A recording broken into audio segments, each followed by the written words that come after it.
Hello friends, आजच्या नवीन व्हिडिओमध्ये तुमचे मनापासून स्वागत करते। तर आज आपण बघा इथं 34 साइजचा हा कटोरी ब्लाउज आहे, त्याचं संपूर्ण कटिंग बघणार आहोत। आणि 10 इंचची बाही आहे, तिचे परफेक्ट कटिंग कसं करायचं ब्लाउजवरनं माप घेऊन ते आपण आजच्या व्हिडिओमध्ये बघणार आहोत। तर व्हिडिओ तुम्ही स्किप न करता शेवटपर्यंत नक्की बघा। तर बघा इथं एक अस्तरचं कापड आहे, खालच्या साईडला अशी लाईन ओढून घ्यायची जेणेकरून आपला कापड जर खालीवर असेल तर आपलं माप चुकणार नाही म्हणून। आता इथं बघा ब्लाउजची पूर्ण उंची 15 इंच आहे। शोल्डर मी इथं 5 इंच घेतले। आता बघा जिथं 5 इंच मोजले तिथं 15 इंच बरोबर आहे की नाही चेक करायचं। त्याच्यानंतर लाईन ओढायची, 5.5 इंचचा मुंडा घ्यायचा। हे बघा या पद्धतीने। सर्वात पहिले आपण पाठीमागचा भाग काढून घेऊया इथं। आता बघा इथं छातीची घडी आहे ती 10 इंच टाकायची आहे। हे बघा छातीचा चौथा भाग अधिक 1.5 इंच इथं घ्यायचं। आता इथं खालच्या साईडला सुद्धा 10 इंच टाकलंय मी आणि या पद्धतीने लाईन ओढून घेतली। आता पाठीमागचा मुंडा इथं मुंड्याचा आकार देऊन घेऊया आपण 1.5 इंचावरती। हे बघा 1.5 इंचावरती मार्क केलं, तिथून या पद्धतीने आकार द्यायचा आहे आपल्याला। हे बघा या पद्धतीने कट करून घेऊया। इथं बघा या पद्धतीने कट करून घ्यायचा।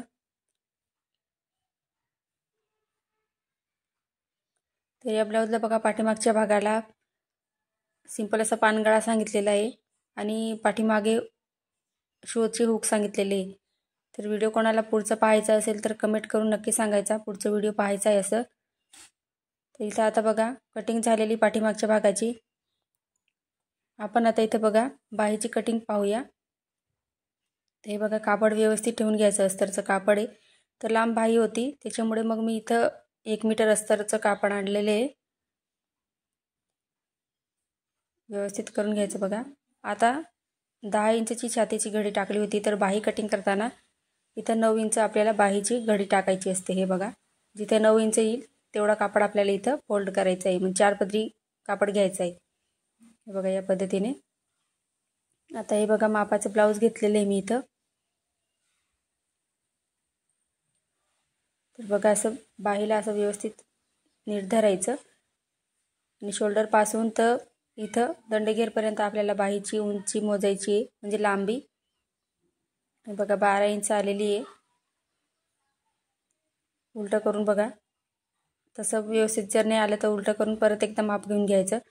आता उलट्या बाजूने कसं माप घेणार, जिथं आपण जॉईंट केलेले आहे बुवा, बाही जोडलेली आहे तिथं टेप सोडून खालच्या बाजूला अर्धा इंच सोडायचं आहे, म्हणजे 12.5 इंच आपल्याला इथं बाहीसाठी घ्यायचं आहे। हे बघा बाही लांबी आपली 12.5 इंच। या साईडला सुद्धा 12.5 इंचावरती मार्क करायचं आणि अशी लाईन ओढून घ्यायची। हे बघा व्यवस्थित अस्तर व्यवस्थित करून घ्यायचं, लाईन ओढून घ्यायची। हे बघा त्या साईडला सुद्धा बघा तुम्हाला दिसायला पाहिजे म्हणून लाईन ओढून घेते मी इथं। हे बघा असं व्यवस्थित। आता वरून आपल्याला खाली बाहीचा आकार आहे तो 3 इंचावरती द्यायचा आहे। तर हे परफेक्ट माप आहे बाहीसाठी, 34 साइजच्या बाहीसाठी आणि एकदम फिटिंगमध्ये बाही बसते, कुठेही चुन्या किंवा फुगा होत नाही, पाठीमागच्या भागाला सुद्धा नाही आणि पुढच्या भागाला सुद्धा नाही।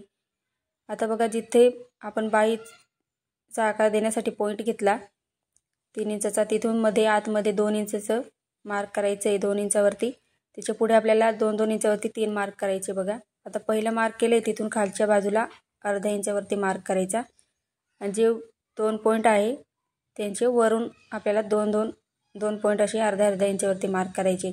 आता बघा या पद्धतीने हा आकार द्यायचा आहे, खालचा मुंड्याचा आकार म्हणजे पुढचा मुंड्याचा आकार या पद्धतीने द्यायचा आहे आणि वरच्या मुंड्याचा आकार या पद्धतीने द्यायचा आहे। हे बघा तर तुम्ही सुद्धा एकदा नक्की ट्राय करा, एकदम प्रॉपर अशी बाही बसते। आता बघा दंडघेरचं माप घेऊया इथं बाहीचं। इथं 5 इंच दंडघेर आलेला आहे बाहीचा। तर खालच्या साईडला बघा इथं बंद बाजूकडून मी इथं 5 इंचावरती मार्क केलं त्याच्या पुढे मार्जिनसाठी 2 इंच घेतले। या पद्धतीने बघा फिटिंगची लाईन बघा या पद्धतीने ओढून घेऊया। इथं बघा प्रॉपर आपली इथं बाहीची इथं मी आखून घेतलेली बाही आहे ती। आता कटिंग दाखवते। पुढच्या मुंड्याचा आकार आपल्याला इथं कट करायचा आहे सर्वात पहिले। हे बघा या पद्धतीने जसं दाखवते मी तसं। आता बघा बाही ओपन करायची, त्याच्यानंतरच आपल्याला समोरच्या पार्टचा जो मुंड्याचा आकार काढलेला आहे तो इथं कट करायचा आहे। बाही कटिंग केल्यावरती जोडताना कमी पडते किंवा काखेमध्ये पाठीमागच्या भागाला चुने येतात, तर अशी अडचण जर तुमची येत असेल तर या पद्धतीने तुम्ही बाही कटिंग करा। खूप सोपी पद्धत आहे। आता बघा इथे पुढचे पार्ट आहे आपले ते कट करायचे आहे। साइड पीस आहे बघा। तर या मापाचं मी पेपर पॅटर्न कसं काढायचं चॅनलवरती व्हिडिओ अपलोड केलेला आहे, तुम्ही पाहिला नसेल तर तो पाहू शकता। आता बघा आपली ब्लाऊजची उंची 15 इंच होती, तर वरच्या साईडला शोल्डरच्या बाजूला मी 2 इंचचा वरती टेप सोडला आणि जिथे 15 इंच येते तिथे असं या पद्धतीने मार्क करून घेतलं बघा। हे बघा या पद्धतीने, जेणेकरून आपला पाठीमागचा भाग आणि पुढचा पार्ट आहे तो सारखा येणार आहे इथं। हे बघा वरच्या बाजूला शोल्डरच्या बाजूला 2 इंच टेप सोडला, कारण आपण खालच्या बाजूला क्रॉसपट्टी जॉईंट करत असतो त्याच्यासाठी। तर मी या पद्धतीने सगळे पॅटर्न जे आहे ते असे काढून ठेवलेले आहे मापाचे। ब्लाऊज आला की ब्लाऊजवरनं माप घेऊन त्याची कटिंग करायला सोपं जातं। सगळ्यांचेच पेपर पॅटर्न सांभाळून ठेवायला का इथं तेवढा वेळ राहत नाही, त्याच्यासाठी फक्त प्रिन्सेस कट ब्लाऊजचे आणि बोटनेक ब्लाऊजचे मी पेपर पॅटर्न तिथे सांभाळून ठेवते। कटोरी ब्लाऊजचे मी या पद्धतीने काढून ठेवलेले आहे। आता बघा इथे कटोरी कट करायची आपल्याला। ते कटोरी सुद्धा मापाची कशी काढायची ते सुद्धा मी चॅनलवरती त्याचा व्हिडिओ सुद्धा अपलोड केलेला आहे, तर तो तुम्ही पाहिला नसेल तर तो पाहू शकता। आता बघा साइड पीस घेतलेले आहे, तर ही कटोरी जी आहे ती तयार करून ठेवलेली होती मी, तर ती खालच्या साईडला अर्धा इंच कमी आहे, तर आपल्याला इथं काय करायचं आहे अर्धा इंच साइड पीसपेक्षा कटोरी खाली घ्यायची। हे बघा सर्वात पहिले काय करायचं जसं आहे तसं दाखवून घ्यायचं आणि जिथे गोल राऊंड शेप दिसतो तिथे बघा मी अर्धा इंच एक्स्ट्राची कटोरी वाढवून घेतली। हे बघा तर या पद्धतीने कट करून घ्यायचं। आता तर मापाची कटोरी कशी काढायची त्याचा व्हिडिओ मी चॅनलवरती अपलोड केलेला आहे, ब्लाऊजवरनं माप घेऊन परफेक्ट कटोरी कशी काढायची। तर इथं साईजनुसार क्रॉसपट्टी कशी काढायची ते एकदम सोप्या पद्धतीमध्ये बघूया। तर बघा 3.5 इंच एका बाजूला घेतलेले आहे आणि 10ची घडी घेतली, तर मी इथं अर्धा इंच एक्स्ट्राचं म्हणजे 10.5 इंचवरती मार्क करून 3 इंच इथं मार्क केलेले आहे। या पद्धतीने क्रॉसपट्टी काढते मी। अस्तरची राहिली तर अस्तरच्या ब्लाऊजसाठी आणि साधं ब्लाऊज राहिलं बिना अस्तरचं तर त्याला 3.5 आणि 2.5 घेते। आता बघा इथं ब्लाऊज पीसचं कापड घेतलेलं आहे, ब्लाऊज पीसला लाईन दिसत आहे त्याच्यामुळे मग मी बाही पहिले या पद्धतीने कटिंग करते। बाहीला आपल्याला जॉईंट द्यावा लागणार आहे, तो बाहीला जॉईंट कसा द्यायचा त्याचा व्हिडिओ मी या पहिले चॅनलवरती अपलोड केलेला आहे, तो तुम्ही पाहून घ्यायचा। हे बघा या पद्धतीने आता लाईनी उभ्या दिसत आहे तर त्या बाहीवर आणि पाठीमागच्या भागाला उभ्या यायला पाहिजे, याच्यासाठी या पद्धतीने कटिंग करायची आहे। तर बघा इथं ब्लाऊजला तुम्हाला दिसत असेल की इथं लाईनी आहे छोट्या छोट्या, तर त्या ब्लाऊज घातल्यावरती पाठीमागच्या भागाला पण वरच्या साईडला पाहिजे। पुढचा जो आपण शोल्डरचा पार्ट बघा साइड पीस ठेवलाय मी, तर शोल्डरच्या भागाला सुद्धा उभ्या साईडने यायला पाहिजे। बाहीला पाठीमागच्या भागाला म्हणजे हे 3 पार्ट आपले मेन राहतात, त्यांना डिझाईन असते ती सेम यायला पाहिजे।